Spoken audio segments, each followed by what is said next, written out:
Well, let's talk to David Forrester. He's a currency economist at Barclays Capital. He joins us live from Singapore. David, hi, good morning. Thanks for joining us. Thanks for having me, Mark. David, how soon before some sort of package is announced for Greece? Well, in terms of restructuring, we think that that's a while off yet, and possibly longer than the market thinks. We have to remember that there's still risks of contagion while Ireland and Portugal are yet to have their bailout packages or their actual fiscal paths put on a sustainable path. So that risk is there. And at the end of the day, is it really worthwhile at this time restructuring while Greece is still running a budget deficit? So that would create problems with financing that deficit. So we think that, yes, there will be a restructuring eventually, but probably not in 2011. But when will a package of measures which might include lower interest rates, extension of maturities, possibly more aid, when might that be forthcoming, do you think? Well, we have to wait on next week because that's when the Greek government is going to introduce a new budget to Parliament, and that budget is designed to get the Greek budget back into surplus within the coming year, and that will include things like privatisations and expanding the tax base. Now, that's all got to be done yet, and Greece has got to get over the line here a little bit in terms of garnering enough support within the euro area to get more money.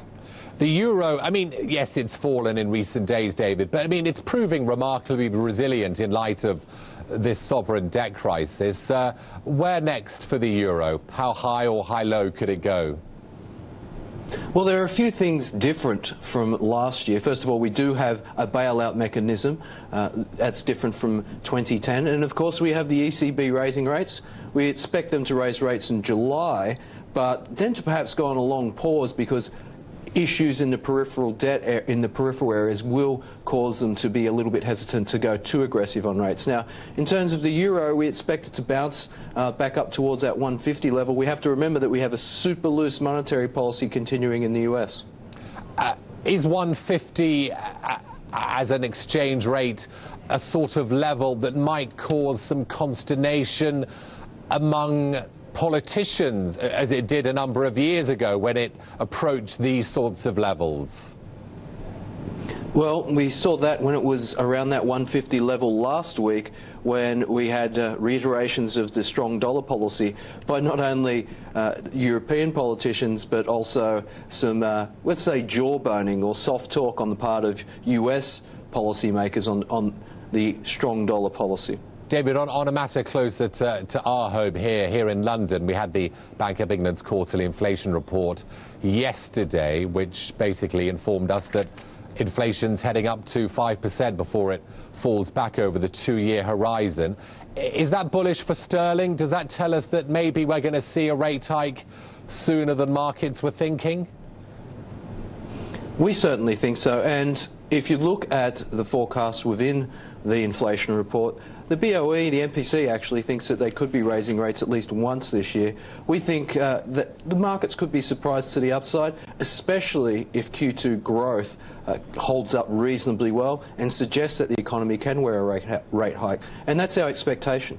And on a subject closer to your home there in Singapore, David, we had the Australian jobs figures today, many expecting an improvement. But actually, we saw Aussie workers unexpectedly cutting, Aussie companies unexpectedly cutting workers by 22,000. The jobless rate holding steady at 4.9%. Has that changed your views on interest rate policy, or is it the same as it was before the release of this statement? Well, it does make a near-term rate hike less likely, but we have to remember that these data are quite volatile. We had a very strong month the previous month, up over 40,000 jobs. So there was some statistical pullback due. Now, we still have an unemployment rate below that 5% level and well below the natural rate. So we're going to be watching wages pressures, and we still think that a rate hike in Q3 is possible. David, thanks a lot.